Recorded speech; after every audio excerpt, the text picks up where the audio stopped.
The ugliest guy at school had a crush on my girlfriend. While I studied abroad, he copied my moves and style, even got surgery to look like me. He had my girlfriend hooked. When I came home after finishing school, he felt threatened by her old dream guy coming back. At my welcome home party, he had his lackeys shove me into the pool. He wanted the old campus heartthrob to lose it. Too bad for him. I just calmly had someone fish out my backpack. Chloe Prescott frowned and instinctively defended Mason Cole. You just fell in. No one got hurt. It's not a big deal. Mason Cole's 3 buddies all chimed in. Yeah. It's not like we meant it. Stop making a scene. I stayed perfectly calm. Where are my watch and phone? I had a watch on when I fell in. They only pulled me out, not my stuff. My watch is limited edition.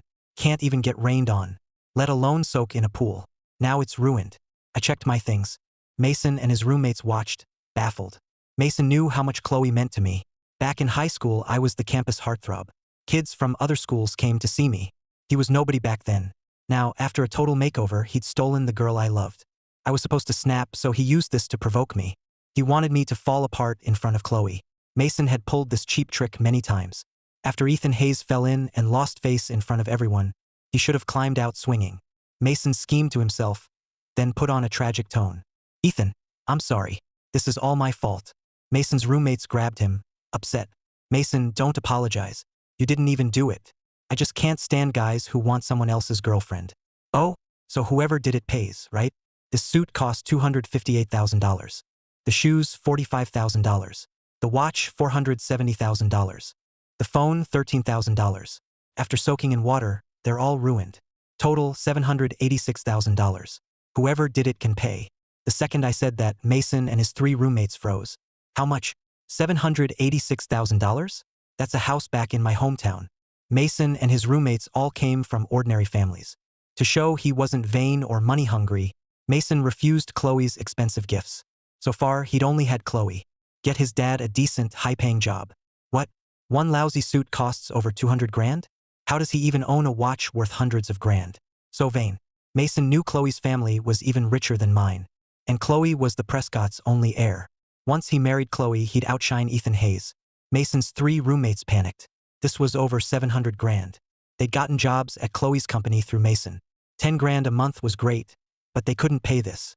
Mason turned to Chloe, looking hurt. Chloe. Ava Brooks saw the drama blow up and quickly fanned the flames. Didn't you say the guilty party pays, Chloe? Don't tell me you'll end up paying Ethan. Mason's roommates kept making excuses. He already wore the clothes, shoes, and watch. How can they still be that pricey? All that used stuff is worth 20 grand. Tops. Ha! Ethan's already being generous. That watch lists for $470,000. It's limited edition. You can't get one even at double. Resale is already at $1 million. His suit is new, this season's latest. This is the first time I've seen him wear it. Chloe stared straight at me. For some reason, after I fell in, she felt I didn't look at her the same. Mason looked at his 3 roommates. He'd need their help later. He couldn't turn them against him now. It was only 700+ grand. Chloe could pay it anyway. He could get that money out of Chloe later. Mason looked at Chloe, all wounded. They're friends I invited. I should take responsibility. I only have $10,000 in savings. Ethan, I didn't know you cared about money that much. I'll transfer my savings first. For the rest, I'll write you an IOU. No need. Chloe wrote me a $1 million check. She was furious, but didn't know who to take it out on. Mason was so innocent. He didn't know any better. His friends were just naive boys who didn't know high society rules. She couldn't blame them. That left Ethan Hayes. Chloe gave a cold laugh. Ethan Hayes, I never knew you loved money this much. Maybe money is what matters most to you. Otherwise, you wouldn't have gone abroad back then. Hearing that, I was speechless. What else? Without money, could a brain-dead CEO like you stand here and flex? I just got dropped into the story and already scored a $1 million check.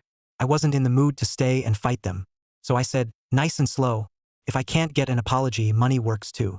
Then I left. Ava Brooks glanced at Chloe. Chloe, go ahead and believe them. I think your brain got soaked too. Then Ava quickly caught up to me. Ethan, let me drive you home. It's late. You can take a hot shower and change. $1 million isn't much, but making them choke on it feels great. $1 million isn't much? I knew the Hayes family was rich, but I heard they'd fallen on hard times these past 2 years. They weren't so rich that $1 million meant nothing. Even rich kids can't act like money is nothing. Even today's outfit was picked just to show off. Heck, it's a lot to us. But didn't you say your wife in name gave you a black card? As long as you don't bother her, you can charge $20 million a month? Chloe's just under Mason's spell right now. One day, she'll realize you're the one she loves. Once you're divorced, you'll marry Chloe for sure. I went silent. I'd almost forgotten the old Ethan had a wife in the book. My eyes nearly popped. $20 million a month? Why would the old Ethan divorce a walking bank? Ava drove me home. I got out of the car. The villa alone stunned me. The novel said the old Ethan lived alone after separating. I just didn't know he lived alone in a place this huge. Why give up being a rich family's pampered son-in-law just to simp for the heroine? When the villa's butler saw me, surprise flashed across his face.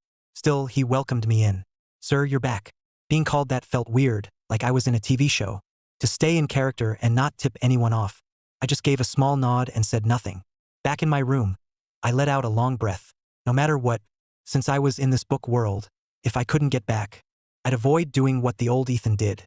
I'd keep away from the leads and live my own life. That way, I could dodge his awful ending. I'd make the best of it.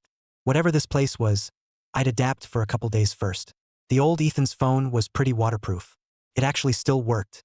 The moment it powered on, I got a text from Chloe. "Ethan Hayes, think hard about what you did today. I don't remember you being this greedy." I couldn't be bothered to answer. Then I checked his contacts. I still didn't know the name of that CEO wife who let him swipe all he wanted. I kept scrolling. None of the names rang a bell. The old Ethan had way too many contacts. Then I found one saved as Sterling, and it clicked.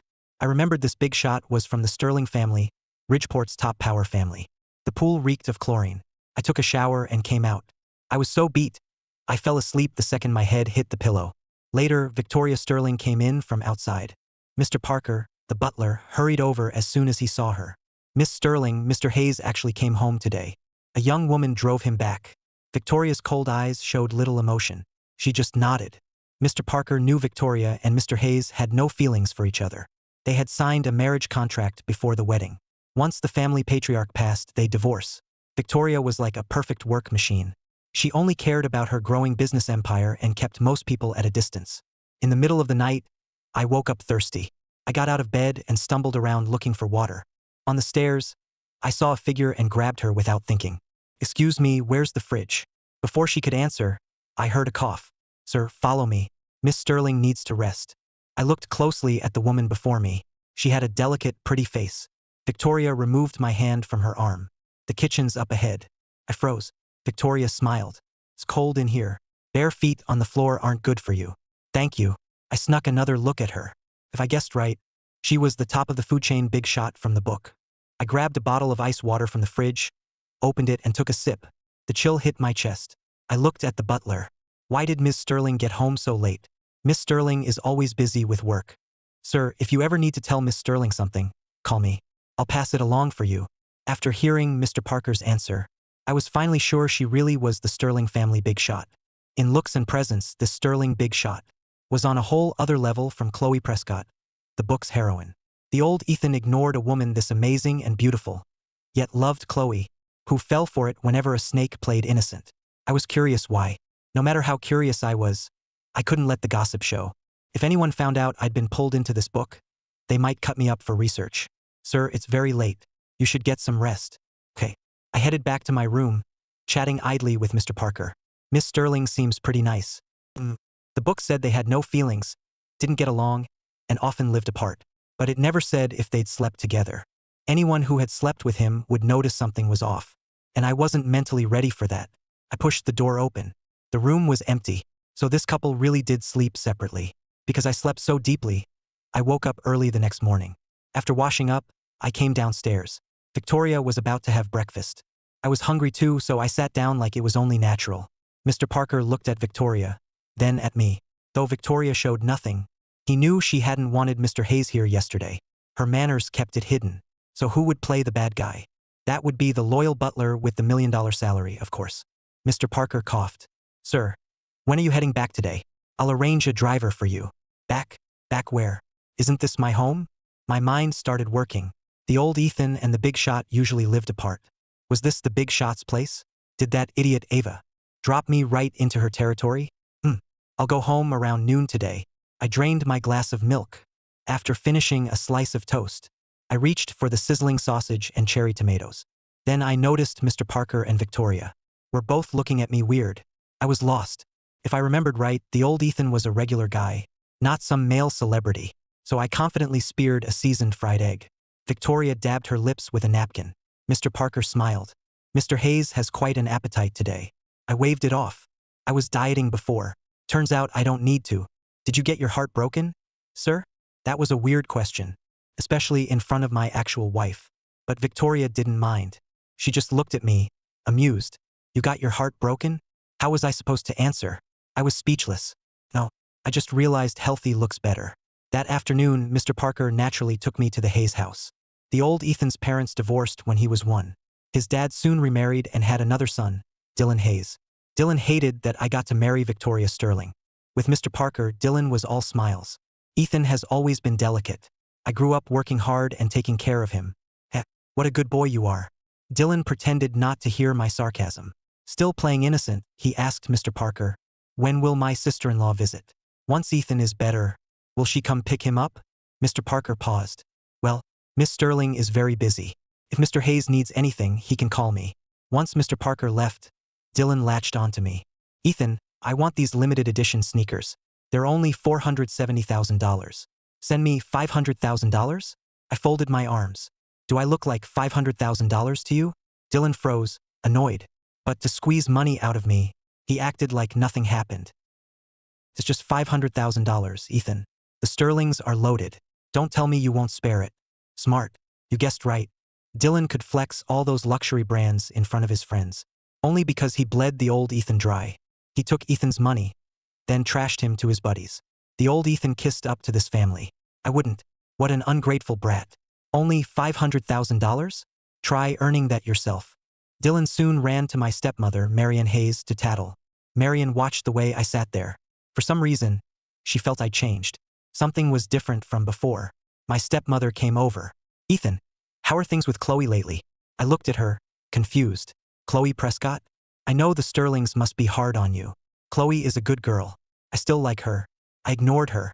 When Marian saw me ignore her, her tone changed. Wow, a few days as a rich son-in-law, and now you ignore your own mother? I looked up coldly. You're blocking the TV. If you like Chloe so much, you go find her. I'm married. I need to keep my distance from women with boyfriends. Marian froze. Hearing that from me shocked her. At dinner, my father came home. Marianne and Dylan sat beside him. The three of them looked like one happy family. Marian served Dylan and my father food, saying sweet little things. I sat alone in the corner. No one cared. As if I wasn't part of this family. Dylan turned to Dad, looking hurt. Dad, I want a pair of sneakers. I asked Ethan to buy them, but he won't. My father's thick brows furrowed. Ethan, Dylan is your brother.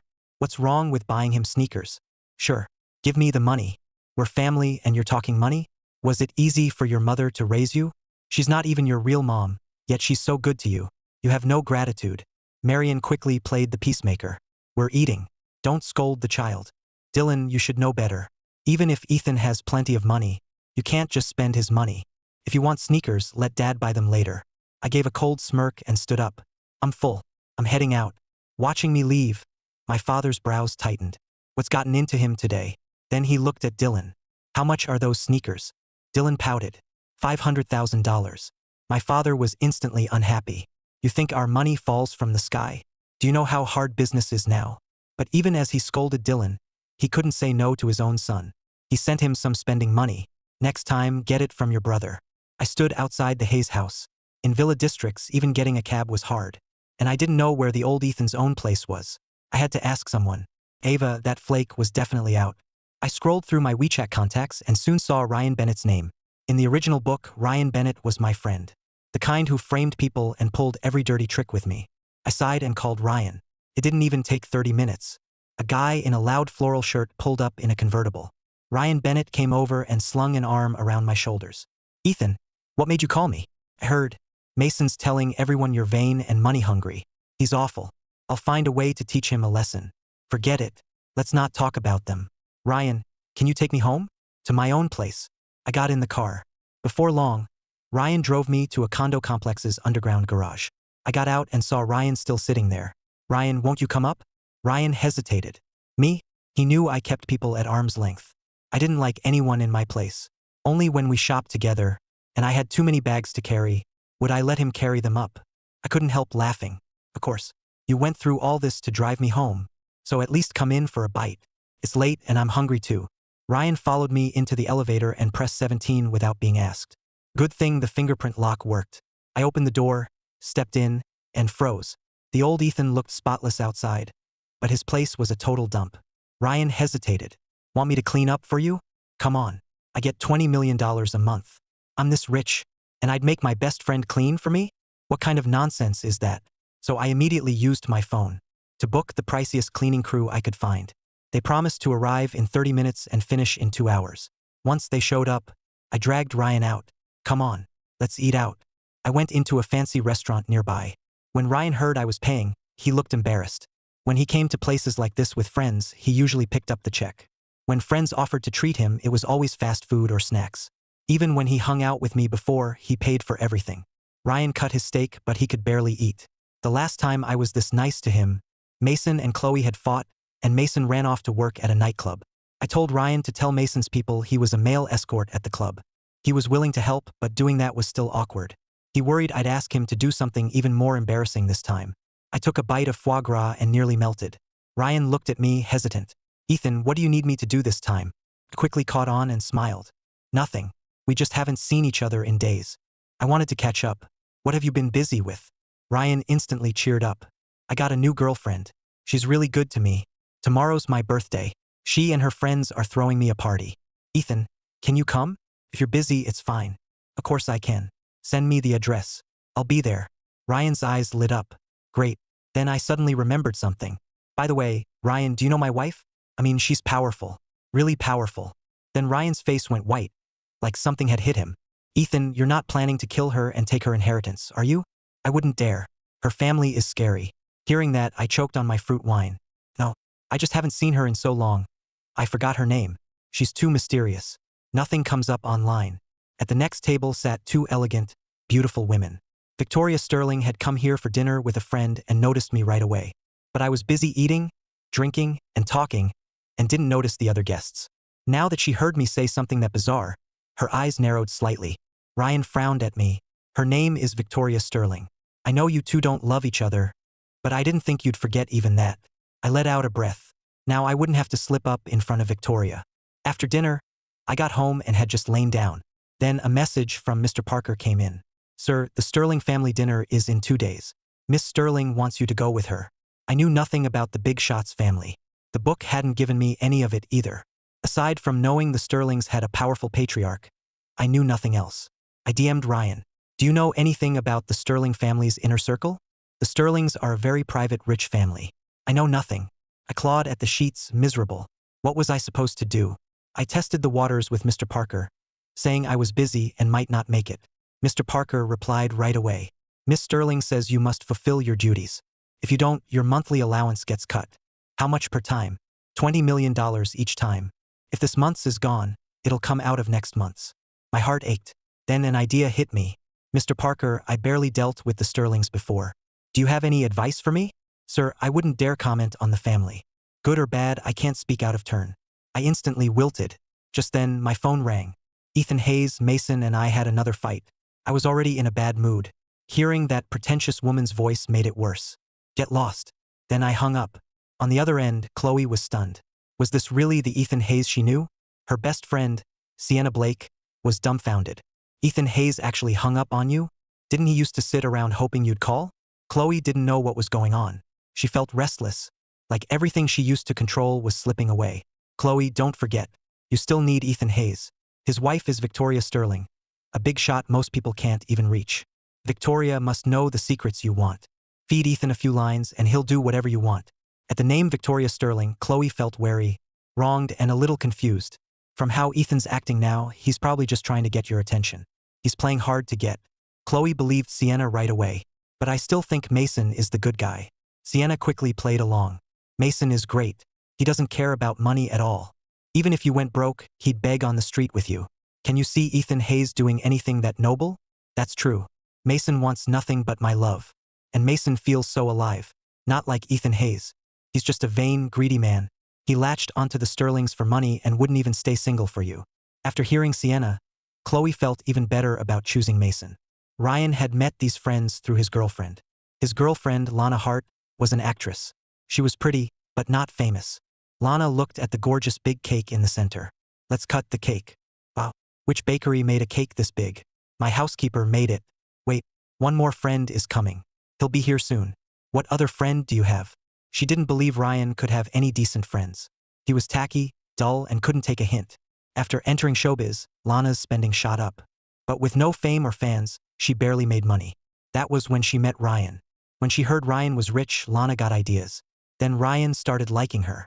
In no time, he spent hundreds of thousands on clothes and jewelry for her. Whenever she cried poor, Ryan sent her big cash gifts. Ryan's birthday party today was at a hotel. He was waiting for me when he saw Mason. Mason and Chloe walked out of a hotel room. The server kept saying the banquet hall was booked. But Chloe still arrogantly brought Mason in for breakfast. Mason had impressed Chloe in bed.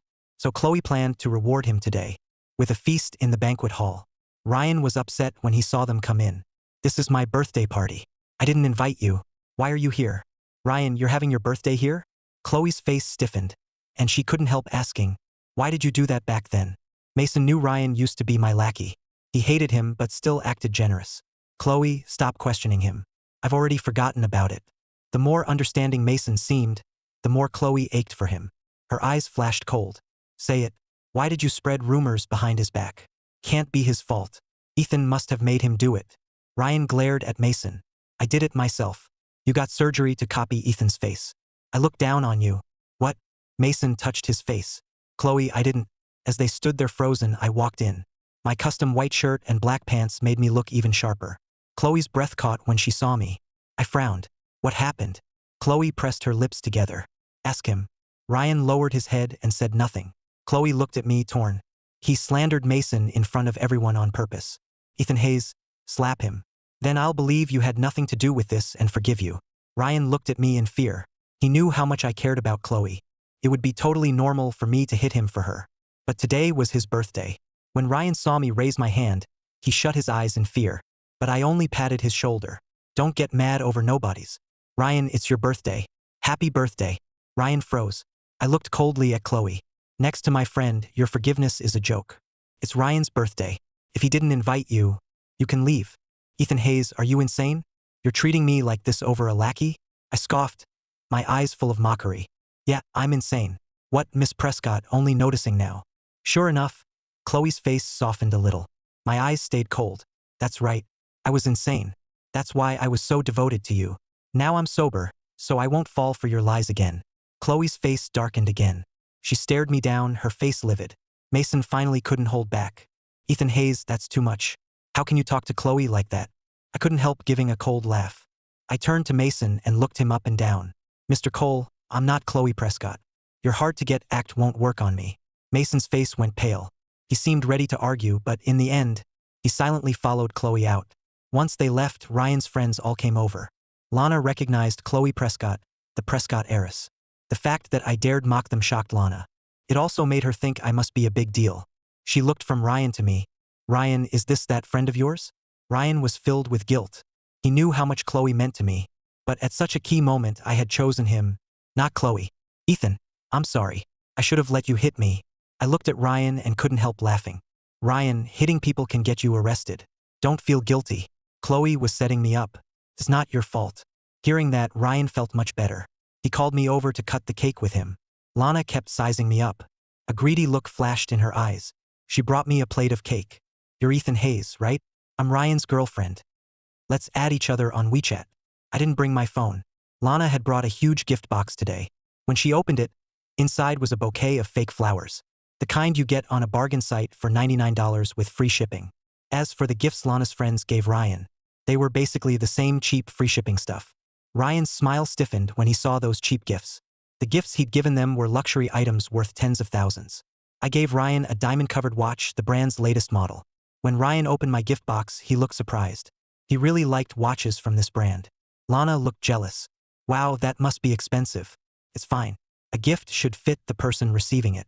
Lana pretended not to get my point. My dad likes this brand too, but I can't afford one for him. Then work hard and buy your dad a watch. And after your dad, don't forget your boyfriend. Lana froze and said nothing else. That night, Ryan and I left the hotel. In the lobby, I saw Mason and Chloe again. I looked at my own outfit. Then at Mason's same white shirt, slacks, and watch. Even cosplay couldn't get this close. The second Mason saw me, he hid behind Chloe. Ryan got mad seeing Mason copy me and rolled up his sleeves. Ethan, Mason Cole is copying you again. I'll go hit him. I grabbed Ryan when I heard that. Forget it. Don't waste time on him. Seeing Mason so scared of me, Chloe couldn't help shielding him behind her. She looked at Mason, then at me. For some reason, when we wore different outfits or Mason only had one or two things like mine, Chloe thought he looked like me. But when we dressed exactly the same, she somehow felt we looked less alike. She felt irritated, but kept her face proud. Mason, I think you look better in that outfit. Sure. Miss Prescott has perfect taste. For some reason, Chloe felt like I was mocking her. I drove home, thinking about the Sterling family dinner the whole way. I really didn't know how to handle it. For some reason, getting through Victoria's storyline felt harder than dealing with Chloe. I just reached the parking lot when my phone rang. Unknown number. A strange voice came through. Hello? Is this Victoria's husband? Victoria's at the hotel. She needs your help. I turned the car around. Half an hour later, I was back at the same hotel. I knocked on the room door she gave me. A moment later, it opened. Victoria wore only a bathrobe, water sliding down her long hair. Her face looked strangely dark. Ethan Hayes, why are you here? Didn't you have your friend call me over?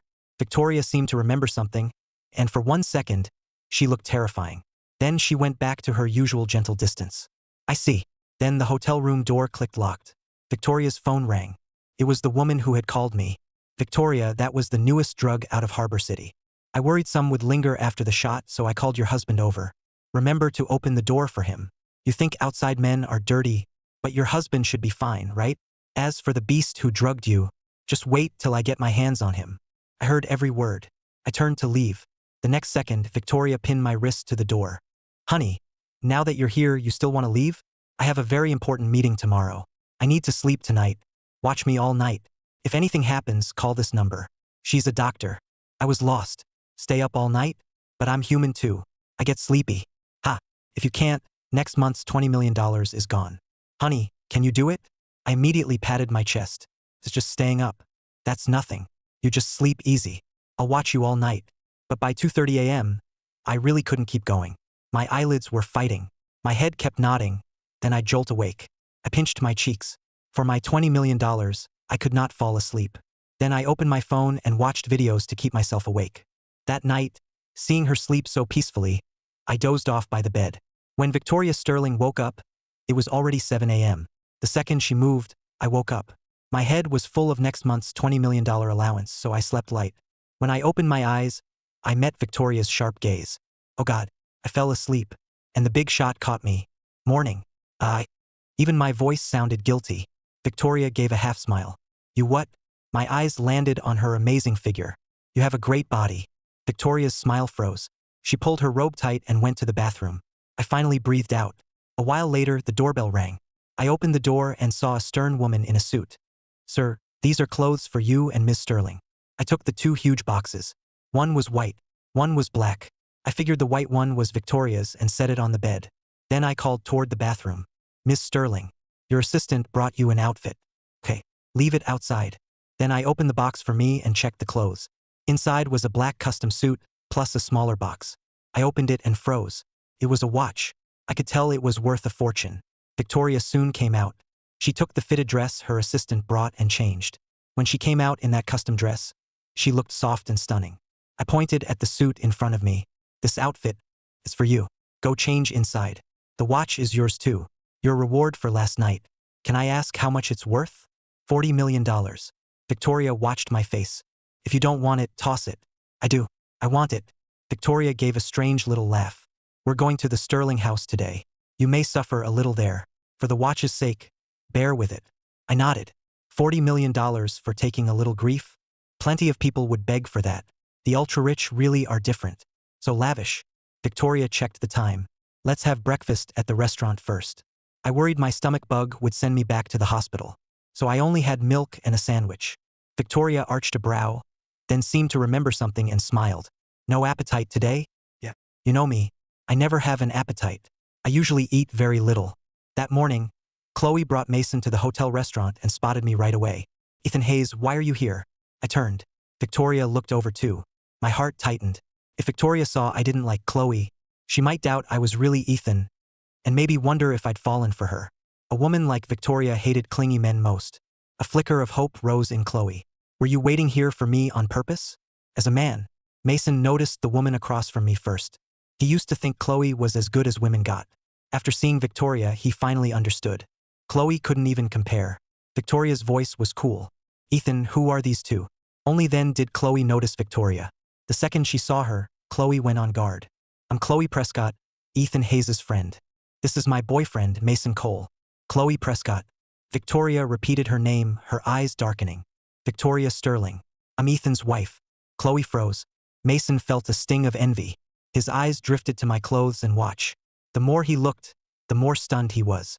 Miss Sterling, we've heard so much about you. We couldn't believe you married Ethan. First, we were all shocked. Because you're such an amazing woman. We all thought Ethan wasn't good enough for you. Ha, that's our sweet, innocent male lead. He sure knows how to please a big shot. Every word out of his mouth was flattery. Ethan is a good man. If anyone's not good enough, it's me. Mason felt even more jealous. He looked at me with envy. Ethan, your outfit and watch look great. Did Miss Sterling buy them for you? Where did she get them? Custom made. One of one.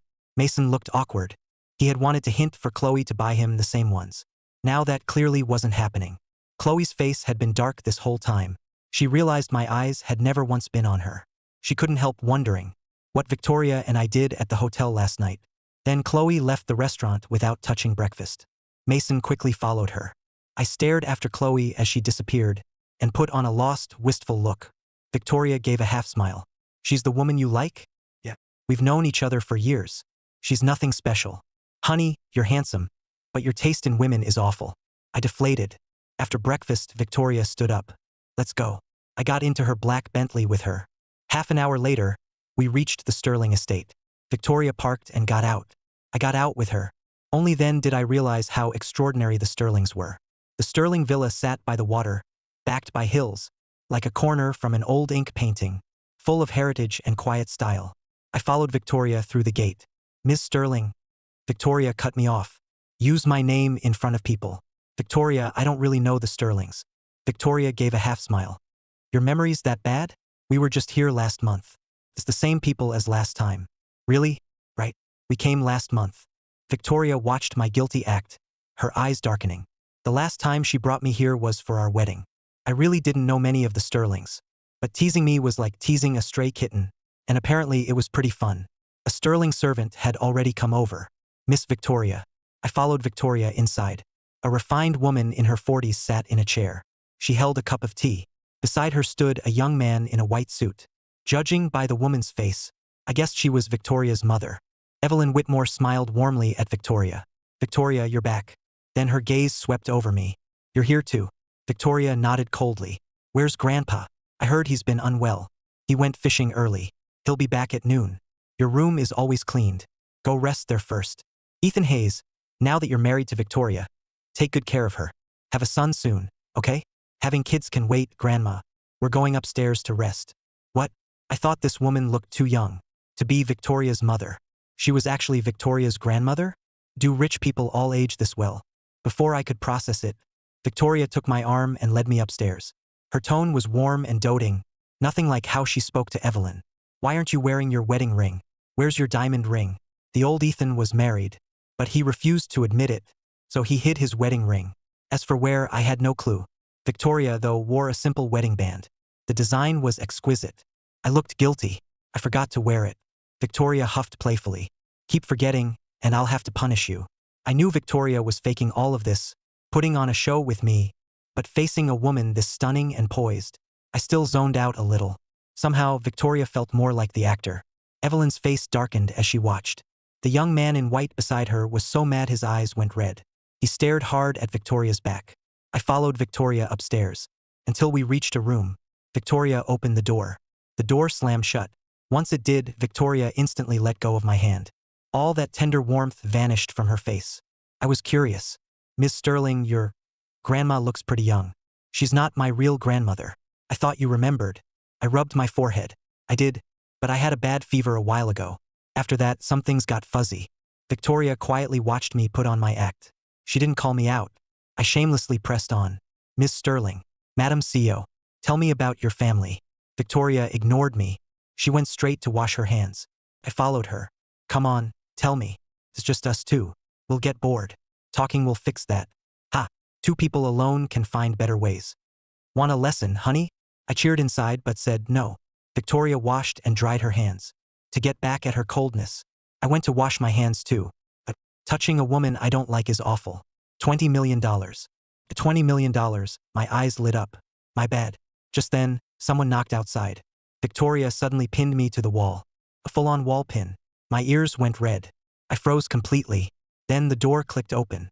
The young man in white came in with fruit. He saw Victoria and me so close. The fruit plate fell from his hands. His eyes instantly turned red. Victoria, you too. I'm sorry. I just brought you some fruit. I didn't mean to interrupt. After saying that, he picked up the fruit and left. I gritted my teeth. Victoria, let me go. Victoria looked at me and suddenly smiled. $20 million. I reacted like my tail got stepped on. I forced on a happy face. Being close to Miss Sterling is my honor. Caleb Whitmore ran out.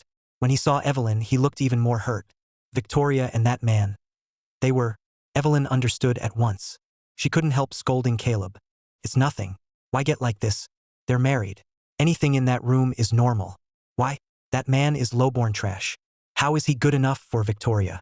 Auntie, didn't you say their marriage was fake? Evelyn comforted Caleb. Don't worry. Victoria will divorce him. You love her this much. She'll be yours. Caleb, pull yourself together. After Caleb left, I looked at Victoria with a petty thought. Miss Sterling, you touched me again. Shouldn't you wash your hands again? Oh right. I think you kissed my chin too. So doesn't that mean? Humph. So you do have a mouth on you. I raised my brows, smug. Say one more word. I knew her next line would be $20 million. So I quickly zipped my lips. Victoria's lips curved. Ethan, the one who barged in without knocking, is Evelyn Whitmore's nephew. Caleb Whitmore, the Whitmore heir. Watch him. Don't worry, Miss Sterling. I'll do my part. At noon, Victoria's grandfather came back. Old Mr. Sterling had silver hair and a stern face. Beside Evelyn, they looked like father and daughter. They'd had a May-December marriage too. Victoria had two young aunts, both Evelyn's daughters. One was 23, the other 27, both younger than Victoria. Though they outranked Victoria in the family, Victoria still ran Sterling Group. After learning the messy family tree, I sighed. Rich families are different. Normal ones don't get this tangled. I sent the yard servant a $20,000 tip. She was grateful. She hadn't expected that much just for telling me about the Sterlings. I lowered my voice. By the way, besides all that, can I ask what happened to Victoria's parents? The servant jumped, her face changing. I frowned. Am I not allowed to ask? The servant looked around and whispered, Sir, Miss Victoria's parents died when she was very young. No one here dares bring it up. You shouldn't either. I froze. Since it was private, I didn't ask more. Then I headed back. Halfway there, I ran into Caleb. His look wasn't friendly. He sized me up, his voice full of contempt. Was Victoria blind to pick a man from your background? You trapped her with tricks and won't let go. You look decent, but you're rotten inside. I was new here. Fighting Caleb on day one would upset the elders. He was probably baiting me to make a scene before old Mr. Sterling. Just then, I spotted an elegant figure nearby. I touched my forehead. Mr. Whitmore, I'm a little dizzy. Humph. Trying to play the victim with me? That won't work. I held my forehead and walked toward Victoria. In front of Caleb, I staggered twice. Then I stumbled into Victoria and quickly straightened up. Sorry, Victoria. After a few words with Mr. Whitmore, my head suddenly started hurting. Caleb was stunned. Victoria quickly steadied me. Her delicate face showed just the right hint of affection. Let's go rest in our room. Caleb looked at Victoria angrily and instinctively blocked our way. Victoria's attitude toward him turned cold at once. Step aside. Back in the room, we both pulled apart. Victoria mocked me lightly. So smart, honey. I pretended not to hear the jab. Thanks. Born this way. Victoria almost laughed from anger. I was never the type to take crap. For Madam CEO, who paid me, I could swallow some pride. But for Caleb, a total stranger, I sure wasn't taking his crap. At dinner that night, Victoria's two young aunts arrived. Victoria's second aunt was Miranda Sterling. She looked calculating.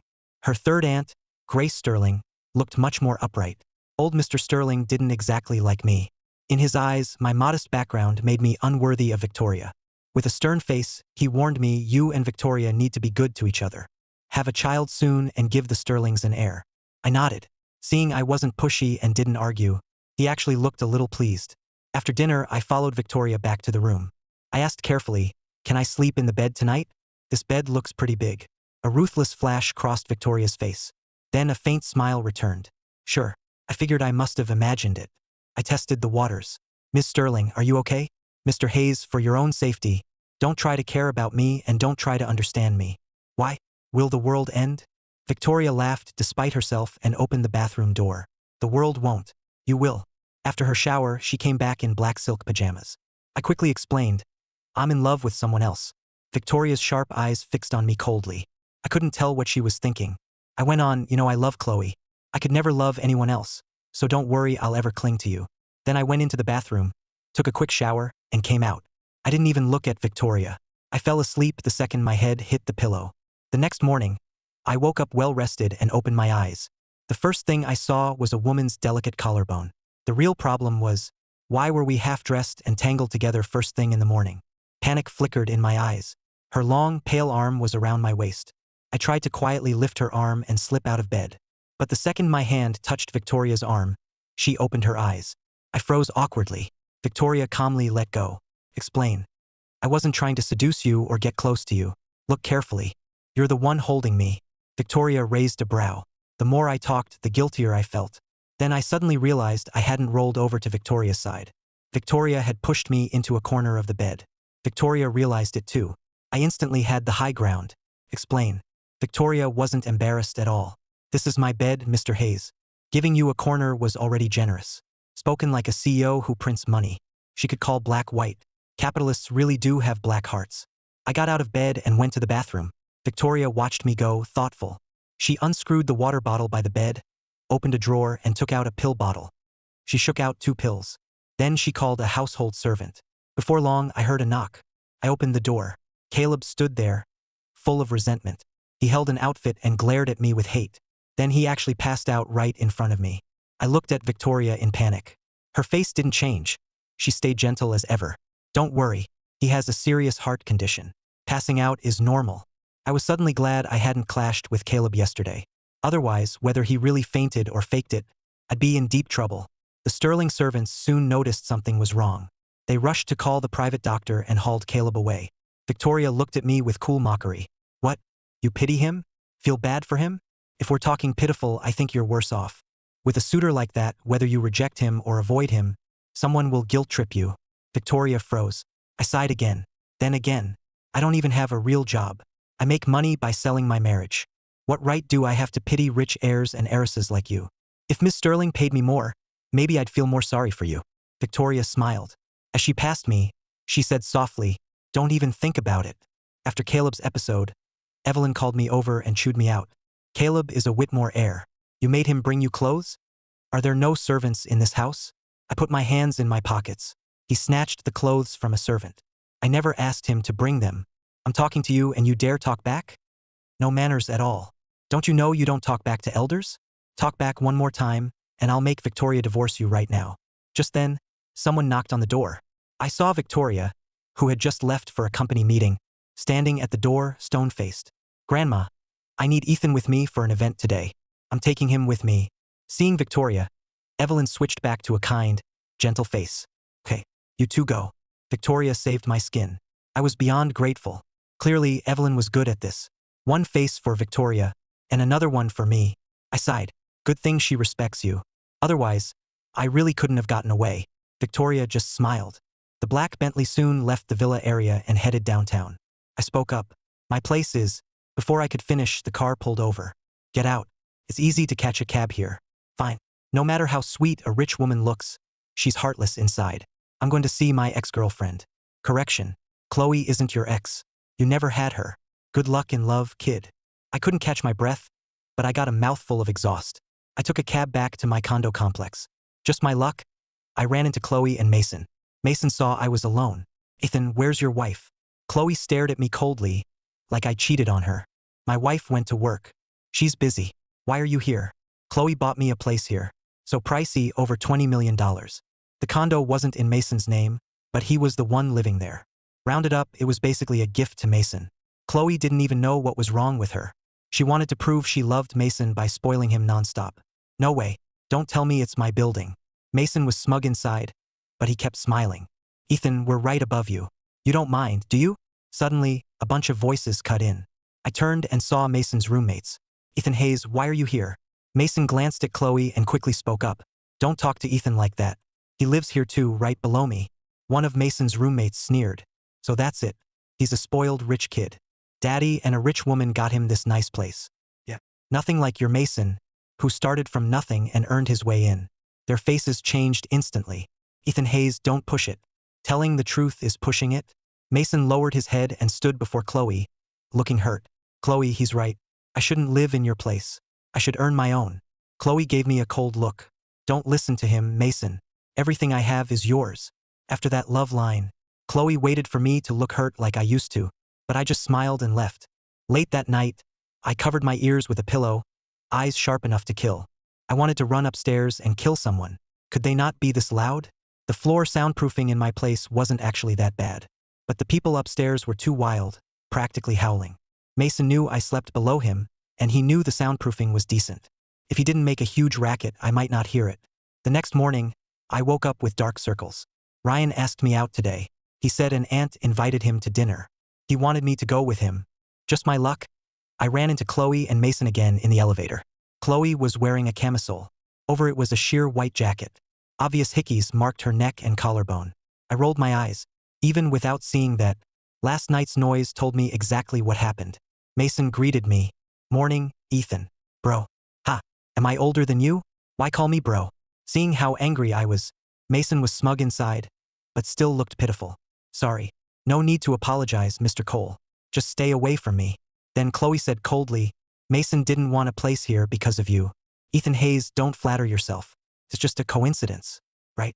Out of 10,000 complexes in Ridgeport, he chose mine by chance. Same building and somehow right above me too. Mason's eyes shifted. Ethan, why don't you live with your wife? The elevator doors opened. Ryan was standing right there. Ethan, you're already down? Mason Cole, why are you here? I said nothing, slung an arm around Ryan, and got in the car. Ryan looked furious. Did that guy scheme against you again? Ethan, I'll find a way to mess with him and make him leave Chloe. Forget it. From now on, we stay far away from them. Ryan looked at me carefully. Ethan, what's wrong? Did they bully you so much you're scared? I kept my eyes closed. I'm not scared of Chloe and Mason. I just don't want me or my friends stuck with the book's ending. I turned to look at him. Ryan, is there anything else you want to do? Ryan froze, then thought for a long time. No idea. What I want most is to mess with Mason and get you and Chloe back together. Starting today, we need a new goal. No more orbiting them. For example, I started blowing up Victoria's phone. For me, the goal now is getting my wife to let me back in. That morning, Victoria finished her work. She had just sat on her office sofa with coffee. Then her phone kept buzzing. She frowned and checked the screen. My messages kept coming in one after another. Rich lady, can I run something by you? I want to move into your place. Can I have an empty room? Even a staff room works. I promise I won't bother you. You'll barely know I'm there. Victoria replied with just one word. Why? Chloe and her boyfriend moved in upstairs from me. Seeing her every day breaks my heart. I can't sleep. If I keep living in the same building as her, you may lose your husband and become a poor widow. Victoria replied casually. Ground rules, Ethan Hayes. If I see you getting other ideas, or doing anything weird, don't worry, Ms. Sterling. My heart belongs to Chloe. I won't harass you. If I bother you, it'll only be to ask how to win Chloe back. I'd never make a move on a rich woman like you. Fine. Hearing that, I breathed a sigh of relief. Tonight, I finally wouldn't have to hear the earth-shaking bedroom battle upstairs. That evening, Ryan and I came back. I had to pack for the move, so Ryan came to help. Just my luck. As I carried my suitcase downstairs, I ran into Mason and Chloe again. Chloe's eyes fell on my suitcase. Ethan Hayes, where are you going? I'm married, so of course I'm going to my wife's place. Mason saw Chloe's face and clenched his fists. Ethan, I hope you and Miss Sterling are happy. A woman like Miss Sterling must be hard to hold on to, right? She must have tons of suitors. You'd better hold on tight. Don't worry. I love my wife. I'll hold on tight. With that, I turned and left. Mason watched me go. Then he probed for details about Victoria. Chloe, is the woman Ethan married a little richer than you? Hearing Mason, Chloe's face darkened with irritation. What? Are you curious? Mason shook his head. I was just thinking, Ethan has always loved money. If that woman is richer than you. No wonder he left with her. That line hit Chloe right where it hurt. Ha! You think Ethan Hayes will fall for Victoria? Impossible. I've known him for years. Back then, he had no choice about going abroad. His family called the shots. All through high school, he secretly watched me in class. Mason froze, then gave a laugh. Chloe, did you know I watched you in class too? I kind of forgot what you looked like then. I'll find our graduation photos later. Once Mason heard Chloe wanted old photos, he panicked. Forget it. Don't bother. He pulled Chloe into his arms. Chloe, trust me. Ethan gave you up for money and school. I never will. Then or now, you're the one I love most. Chloe felt warm inside when she heard that. Mason really was different from boys who chased money and fame. When we reached Victoria's huge villa, I took my suitcase from the car. Ryan stared. Ethan, your wife really lives here? It looks huge from outside. Then again, rich women need big houses. A global mogul like her needs an estate-sized villa. Mr. Parker had heard I was coming back and had been waiting. Seeing us get out, Mr. Parker hurried over to help with the luggage. Sir, let me help. And this gentleman is? This is my buddy, Ryan Bennett. Mr. Parker smiled. Hello, Mr. Bennett. Thank you for bringing Mr. Hayes home. Seeing the sterling butler so polite, Ryan relaxed. Ethan, I'll head back. Call me if you need anything. I nodded and followed the butler inside. Is Miss Sterling home today? Miss Sterling isn't back yet. This place isn't like the Sterling estate. Aside from me, there are only a few staff members. They're all discreet. They never ask about Miss Sterling. Mr. Parker, don't worry. I won't bother Miss Sterling either. Good to hear. Mr. Parker, we're both on Miss Sterling's payroll. If I do anything wrong, could you give me a heads up? Don't worry, sir. If anything comes up, I'll tell you. Since you're married to Miss Sterling, you're the master here. I'll be careful. Then can I ask you a question? Go ahead. Am I the first man Miss Sterling has ever brought home? Did you all see her smile at me in that special way? No. Sure enough, I was put in the bedroom I'd used before. My room was close to Victoria's, so Mr. Parker warned me. Miss Sterling sleeps poorly. If she comes home at night, please don't make any noise. I nodded and went in. Victoria came home very late or maybe spent nights elsewhere. For 2 or 3 days, I didn't see her. I had a habit of getting water at night. One midnight, I went to the fridge for water. Passing the living room sofa, I saw a dark shape on it. I looked closer and saw Victoria asleep on the sofa. Maybe because it was summer, Ridgeport had been rainy lately, especially at night. A woman like Victoria should never get caught in the rain. But she was soaked head to toe. I poured cold water into a cup. Then I microwaved it until it was hot. I brought it to Victoria and gently nudged her shoulder. Miss Sterling. The moment I spoke, she opened her eyes.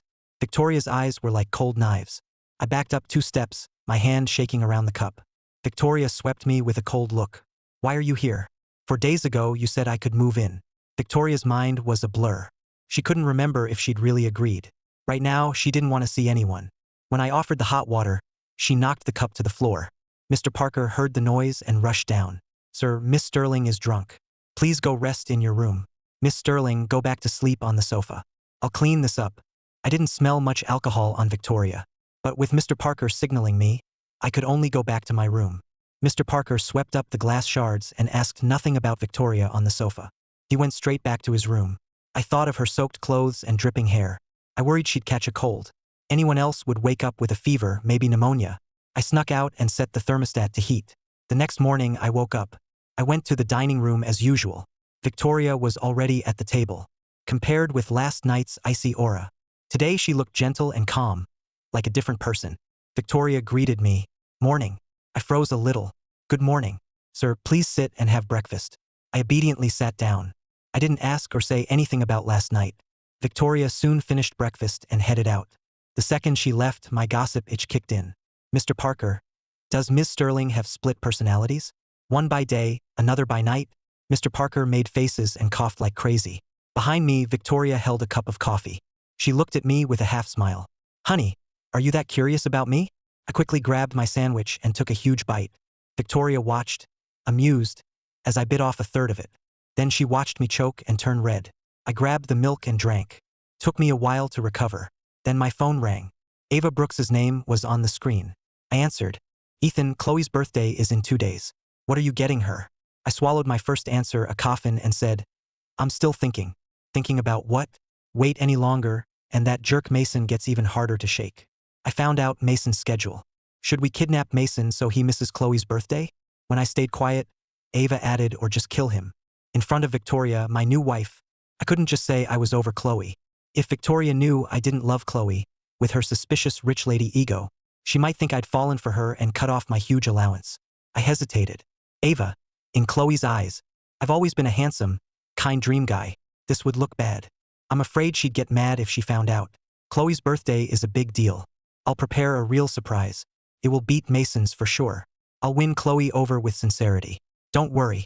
Ava said nothing and hung up. I looked at my phone and barely relaxed.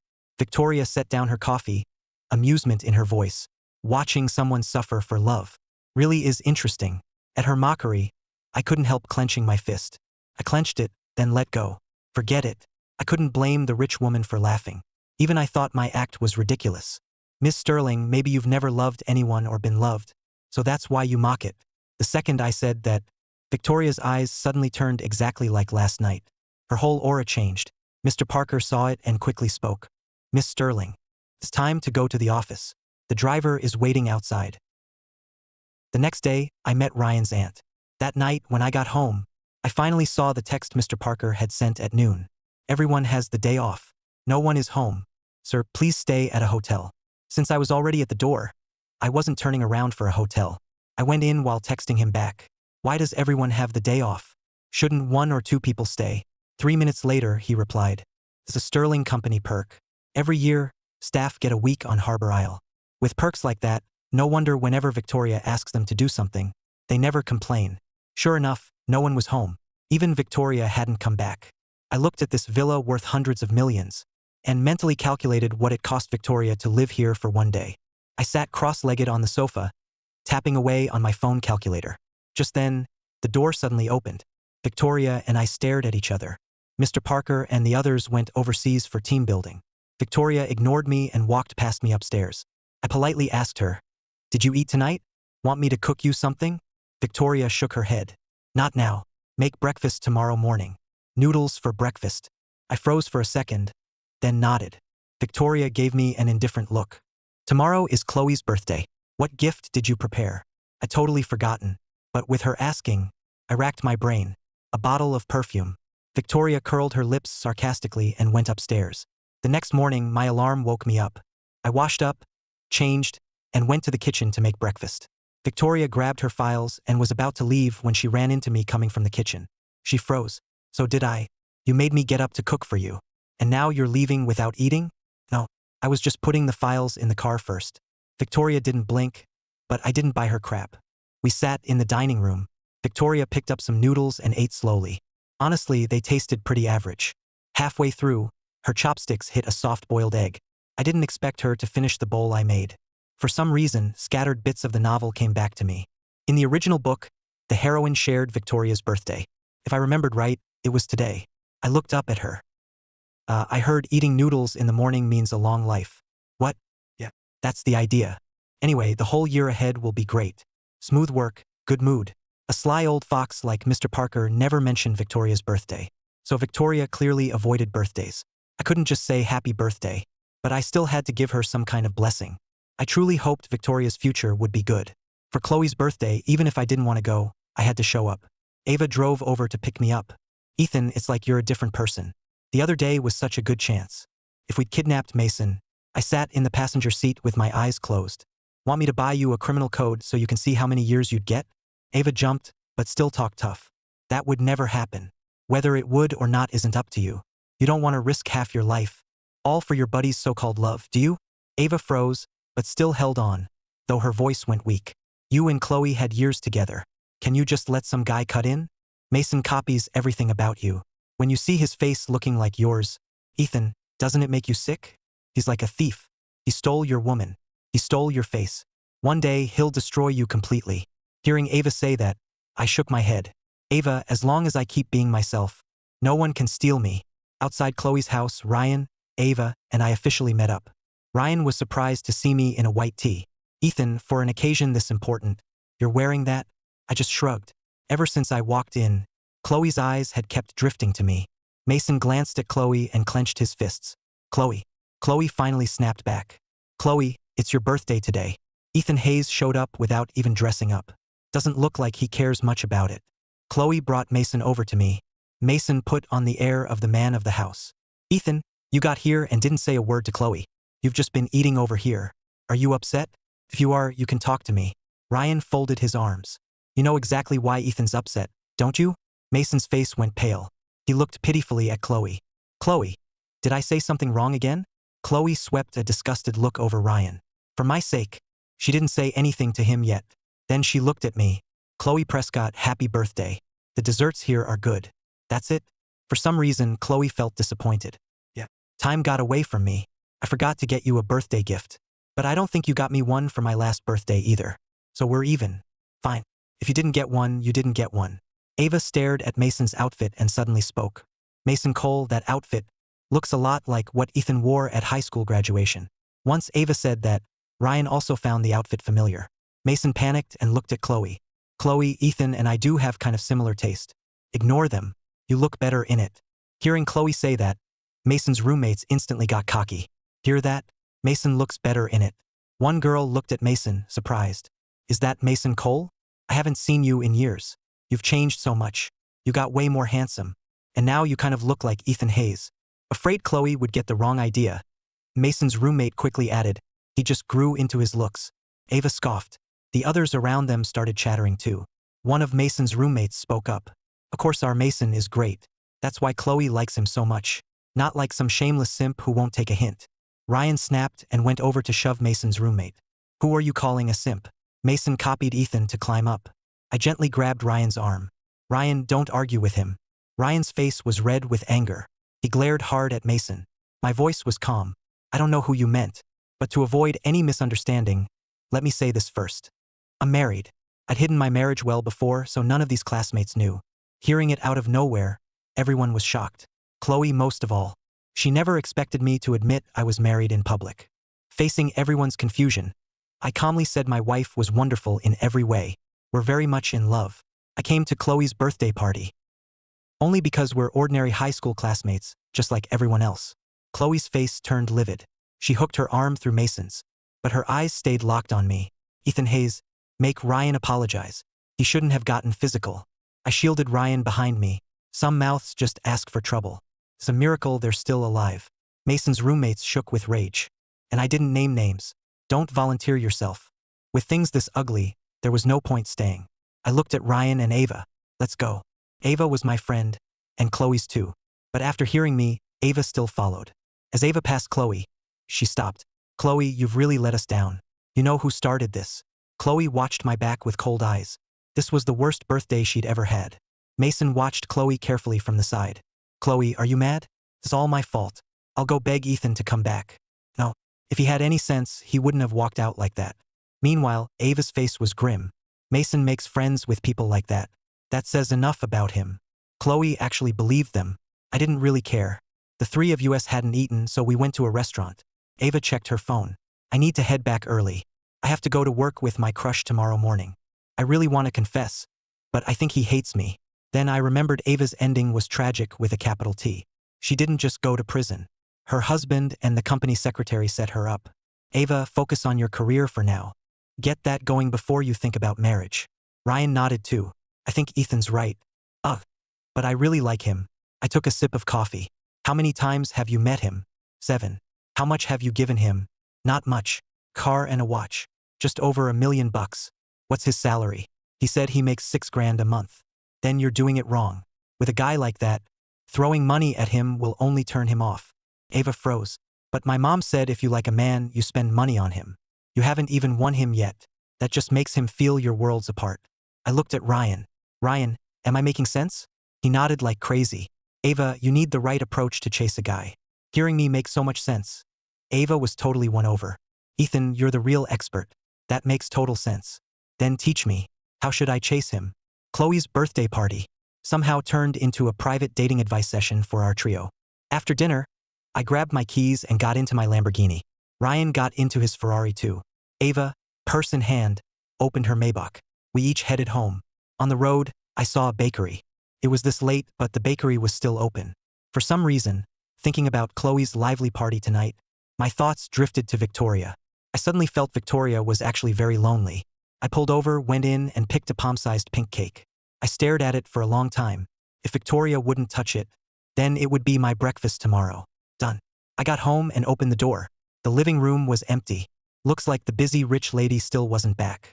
The cake in its clear box seemed to be waving at me. I thought it over, then headed to the kitchen to put it in the fridge. Just then, I heard footsteps. Victoria wore a black spaghetti-strap nightdress, her dark hair wet and undried as she came downstairs. Maybe she hadn't expected me to come home tonight. Victoria's low-cut slip left plenty below her collarbone in view. I took one quick look, then covered my eyes with my fingers spread. Victoria said coldly, "Is covering your eyes like that supposed to help?" Ahem. "To prove I'm not interested in your body." Victoria curled her lips coldly. I could tell she seemed upset. I quickly held up the cake. "All the staff are gone, so I worried you might get hungry. Since it's Chloe's birthday today, I packed you a slice of cake." Victoria looked at the cake in my hand. "Must have been hard cutting it that round, honey." I looked down too. I'd bought a 4-inch cake. It was palm-sized but completely whole, not a slice at all. Afraid she'd think I bought it for her, I said, "I was saving it for breakfast. If you don't want it, forget." Before I could finish, Victoria took the cake. "Thanks for packing me a midnight snack, honey." I watched her sit on the sofa and cut the little cake with elegant hands. I regretted not buying an 8-inch one. Now I could only watch her eat. Getting none myself made me crave it even more. Victoria cut a wedge onto her plate and pushed the rest to me. "For me? Who else?" I took a bite. Sure enough, it was delicious. No wonder this tiny thing cost me $388. Victoria didn't actually like sweets like this. Growing up, she'd never celebrated her birthday. To her, it had never been worth celebrating. She wasn't sure how I knew her birthday. I was busy enjoying the cake. Victoria's gaze lingered on me. I noticed her staring. It made me uneasy. "What?" Victoria pointed at my nose. I touched it. I realized I'd gotten cream on my nose while eating. I was a little embarrassed. "It's good, don't you think?" Victoria smiled, her tone oddly loaded. "Why did you come back today? Your beloved goddess. She didn't ask you to stay?" I took a second to get into character. I lowered my lashes, looking a little sad. "She has a boyfriend. How could she let me stay? For now, I can only dream. I'll wait until she breaks up." Watching me like this, Victoria somehow felt Chloe must be blind. Her tone suddenly cooled. "I know you like her, but in public, you're Victoria Sterling's husband. Don't get too close to her." "Don't worry, Ms. Sterling. I know my limits. I won't embarrass the Sterlings." I quickly finished my cake and still wanted more. I curled up on the sofa and put on a loud variety show. Victoria never watched those. She just kept eating her cake slowly. When she finished and went to her room, she found me asleep on the sofa. Victoria took a jacket and draped it over me. I woke up at 3 a.m. The cold woke me. Victoria's jacket was over me. No need to guess. The rich lady had a rare soft moment and tossed it on me so I wouldn't freeze. Too bad one jacket wasn't enough. I went upstairs wrapped in her jacket. Half asleep, I opened a door and face planted onto the bed. In the morning, my body clock finally woke me. I stretched, hugged the black comforter, and rolled over. My eyes flew open. A black comforter? I remembered mine was white. I looked down. The duvet cover was pure black. Then I checked the decor. Dark, cold, minimalist. Then it hit me. Last night I was so out of it. I probably couldn't tell which room was which. Looks like Victoria didn't sleep here last night. I snuck out of her bedroom and rushed back to mine. After showering and changing, I went downstairs. When I reached the kitchen, I was shocked to find Victoria making breakfast. I watched from the side. "Miss Sterling. So you cook too?" I lived alone abroad and learned a little. She hadn't finished breakfast when the office called. Something urgent probably needed her back. After breakfast, I got sleepy and sat on the sofa studying my role. I kept at it until Ava called. "Ethan, Tyler asked me to get a job for a distant cousin of his. She isn't educated. What kind of job should I give her?" My eyes were sore from reading, but that snapped me awake. "A distant cousin?" "Yeah. He said they're from the same hometown. Tyler says she's really nice, just unlucky. She got fired from her last job and had to deliver food. But delivery work is too hard." My guard went up. This so-called distant cousin, could she be the secretary he had an affair with in the book? Wait, what's her name? Find that out first. You can't just hand out jobs like candy. Her name is Mia Walker. Our company requires skills and degrees. She has no degree. If I make her a cleaner, Tyler might think I look down on her. Ha! Mia Walker really was Tyler Reed's side piece. I got a little mad. "What do you want to do?" "Maybe make her my secretary. I do need one. I'll pay her $30,000 a month." "Ethan, what do you think? What if she isn't Tyler's cousin at all? What if she's his side piece?" Ava got mad. "Ethan, what are you saying? Tyler is a really good guy. He would never lie." Since Ava had defended me in front of Chloe and Mason, I swallowed my anger for her sake. "Ava, listen. The more you like him, the less you should just hand her a job. Secretary work has no future. If you really care about Tyler, tell him to have his cousin go back to school. Help her get student loans. She can find work after more training. Ava thought it over and found it reasonable. Nice one, Ethan. Tyler's a good guy. He'll want her to study. Why don't I just sponsor her? Why bother with loans? Such a hassle. I kept bluffing. Don't. If you give her money, she'll think you're looking down on her. The more Ava thought about it, the more she agreed. She hesitated. Tyler said he wants to have dinner with me tonight. I don't know how to act around guys. Ethan, can you come too? You're both guys. You two will have things to talk about. Fine. I'm free today and could use some air. At dusk, I parked by a mall. Ava waved at me. Ethan, over here. I walked over. He works here? Yeah. This mall wasn't very upscale. I had no idea how Ava had met him. I followed her. Tyler Reed was at a counter on the first floor. There weren't many customers in the store then. Tyler and his coworkers were chatting. His coworkers all envied him for having a rich heiress chase him. They were jealous and a little bitter, gathered around Tyler and chatting. Must be nice to catch a rich heiress. One random gift from her is months of our pay. Can't compete. We don't have a face that handsome. And the rich heiress is pretty too. That's rare. When Tyler thought of Ava, he felt no affection, only disgust. Her gifts and pursuit only annoyed him. One coworker asked, Tyler, how far have you two gotten? Tyler finally snapped back and smiled. Me and Miss Brooks? She invited me to dinner tonight. Tyler, you'd better grab this chance. Settling down in Ridgeport depends on her. Tyler's smile was strained. If only Mia had that kind of money. From afar, I saw the guy Ava pointed out. Her tone was proud. Handsome, right? I have good taste, don't I? I nodded. He is handsome. Ava checked her watch. He gets off at 7 today. Half an hour left. Want to buy something at his counter? No, I still have plenty at home. Ava racked her brain to bring Tyler some sales. Stock up. I bought my mom 10 gift sets from his store. Get some for Victoria. Just then, Tyler spotted us from nearby. His coworkers saw us too. Is that Miss Brooks? Is the guy with her boyfriend? They looked from Tyler to me, shocked. Miss Brooks's boyfriend is so hot. Have you ever seen a celebrity in person? I think he's hotter than a lot of actors. Tyler clenched his fists, angry. He looked down on Ava, but that didn't mean his simp could hang around other men. Then we noticed Tyler looking over. Ava walked up. Tyler, are you almost off work? Tyler glanced at me. Miss Brooks, is this your boyfriend? No, he's my brother. His name is Ethan Hayes. Hearing that, Tyler relaxed a lot, but he still felt faintly hostile toward me. Your brother is that handsome? Hi, Ethan Hayes. Yeah, hi. Miss Brooks, I'm still working. If it's not urgent, please come back after my shift. Every time he said that, Ava bought a few $1,000s worth to boost his sales. But today, Ava glanced at me and mumbled. Okay. Then she went with me to the Starbucks next door. Tyler froze, not understanding why Ava hadn't bought anything. He held out until closing, changed, and came out. He still needed to talk to Ava today about getting Mia Walker a job. He couldn't just storm off. Tyler forced a bright smile and waved at Ava as she came out. Miss Brooks, over here. Ava lit up when she saw Tyler. Tyler. Tyler quietly shot me a look. Where are we eating today?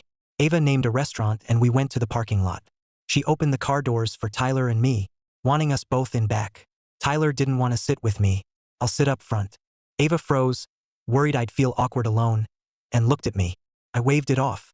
Tyler looked up the restaurant Ava mentioned. After seeing it cost over $1,000 per person, he closed the page. Miss Brooks, is Ethan your real brother? Ava answered as she drove out. Not by blood, but close enough. Tyler glanced back, guessing I latched onto rich girls as sisters for cash. The sweet little couple chatted up front while I sat awkwardly in back. So I texted Victoria. I'm out today. I can buy breakfast for tomorrow. What do you want? A moment later, Victoria replied. Whatever. So durian with stinky tofu is fine? Sure, if you want next month's allowance gone. Victoria saw my crying sticker and somehow smiled. Once she realized she was smiling, she pressed her lips flat and sent me a cash gift. I opened it excitedly.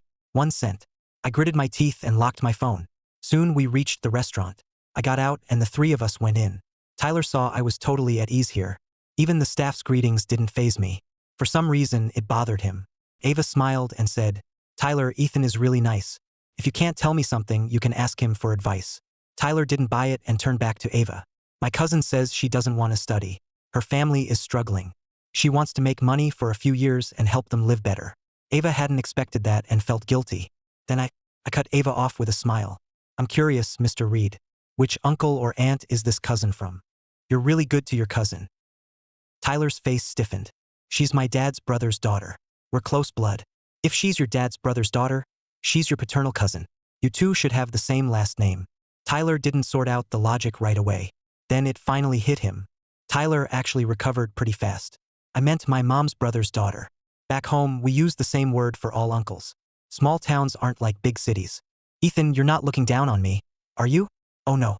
Every place has its customs. Tyler, have you dated before? Are you single now? Tyler went pale and lowered his head. I dated someone in school, but it was online. We never met. When I found out she had a boyfriend in real life, I ended it. After getting hurt, I didn't want to date anymore. Ava felt even worse for him. Tyler, anyone who hurt you was trash. You'll meet someone better. Tyler smiled shyly.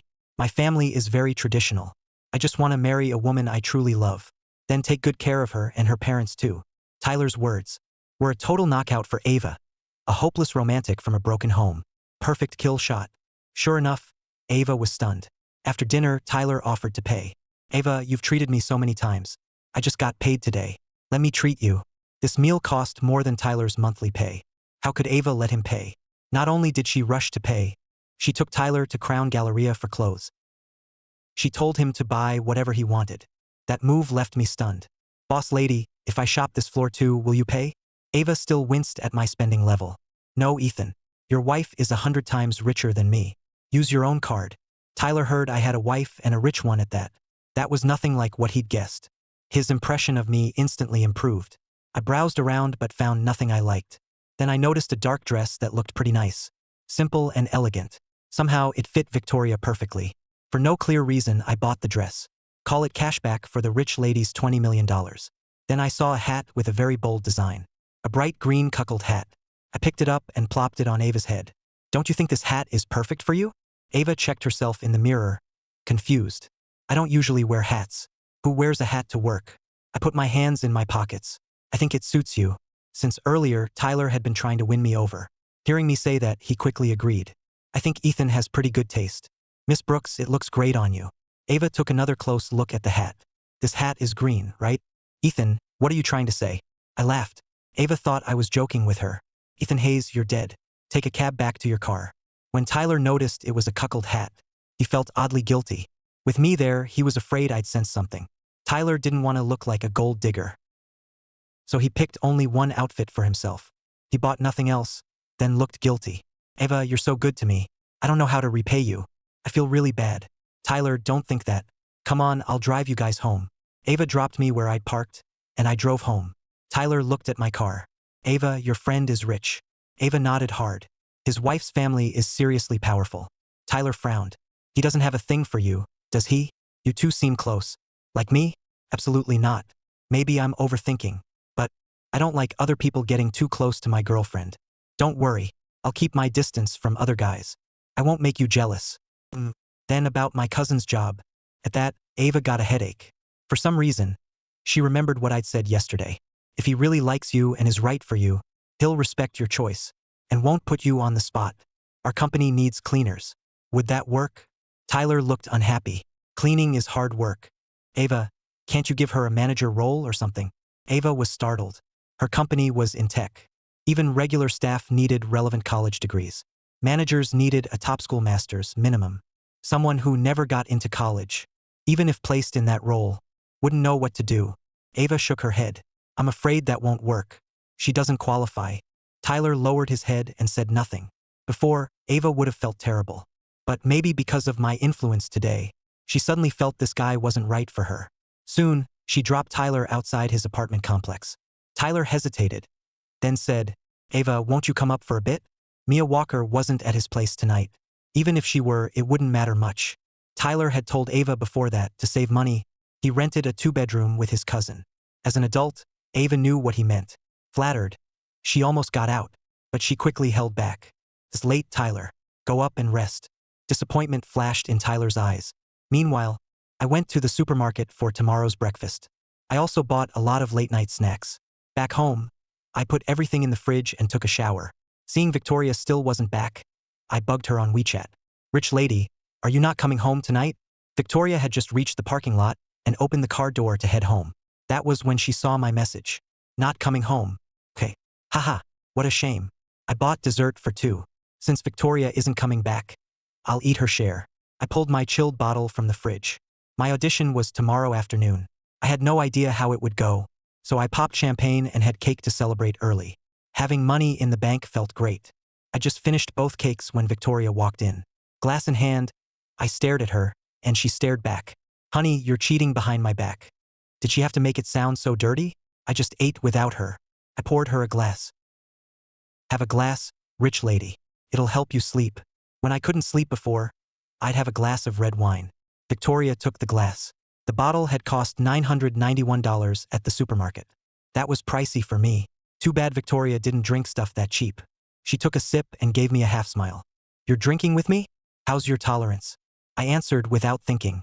1,000 drinks won't faze me. 30 minutes later, in the villa's wine cellar, I was out cold on the sofa. Victoria looked at the tiny half glass of whiskey I hadn't finished. She was honestly baffled. Where did he get the nerve to say 1,000 drinks wouldn't faze him? In the hazy night, soft light filled the climate-controlled cellar, glinting off pricey bottles and falling over me too. Victoria looked at me. Her doctor had warned her over and over not to drink. Unless necessary, even coffee and tea were best avoided. They could easily trigger her moods. But Victoria always let doctor's orders go in one ear and out the other. I woke up groggy. My tolerance really was average. Couldn't keep up with my bragging. That tiny bit of liquor had already made me dizzy and sleepy. Booze always made me feel hot. The burn in my stomach felt especially awful. I wanted ice water to cool it down. But when I opened my eyes, Victoria was looming over me. Her aura felt dangerously different. Her eyes looked unfamiliar. Still foggy, I blinked slowly. Ms. Sterling, you're drunk. Victoria's mood had sunk to its lowest point. Restless and dark, she let out a cold laugh. Then she grabbed my chin hard. Right then, I finally realized something was wrong with her mood. She wasn't acting like a drunk making a scene. Victoria's cool eyes were always calm, but now that usual clarity was gone. Her hand slid to my throat and squeezed hard. But when she saw my pain, she quickly let go. Then she pulled me tightly into her arms. She murmured dangerous words by my ear, maybe French or German. I didn't understand. After a long while, drunk and hazy, I closed my eyes. The next morning, I opened my eyes with a splitting headache. I was in Victoria's room, still in last night's clothes. But I only had a few hazy flashes of last night. I couldn't tell dream from reality. While Victoria was gone, I snuck back to my room to shower and change. I had an audition today. If it worked out, then in this world, I finally have my own job. Then I wouldn't fear getting kicked out for failing the rich lady. I checked the time. 10 a.m. normally. The busy rich lady would have been at work by now. I came downstairs and saw Victoria talking to someone. Mr. Parker listened and nodded, while the housekeepers, like silent machines, went back to wiping the rails and floors. Somehow, they'd already come back from vacation. Mr. Parker glanced at me. For some reason, his look felt odd. I was about to sneak past Victoria unnoticed, when her voice came from behind me. 1,000 drinks, huh? Maybe 1,000 milk teas. Victoria's lips curved. Honey, don't you want to know why you woke up in my bed this morning? I didn't know what happened after I got drunk. But seducing my boss? I had to deny that hard. I choked for a second. I was drunk. Victoria watched me with a half smile. I may have mistaken you for Chloe. At that, the smile in her eyes vanished. I was racing down the road to pissing off my boss. Miss Sterling, you know I only love Chloe. Victoria pulled out the dress I bought yesterday from who knew where. Was this for Chloe too? I nodded, then nodded again. Ha, you use my money to spoil another woman. You're something. I braced myself and said, Boss, you know, once a company pays an employee, that money belongs to the employee. I couldn't tell if Victoria was convinced or furious. For a long time, she said nothing and just kept studying my face. I sneaked to the kitchen for breakfast. Victoria handed the dress to Mr. Parker. Burn it. Mr. Parker froze. Yes, ma'am. Victoria thought it over and decided burning it was too easy on me. She turned, went to her room and put the dress on.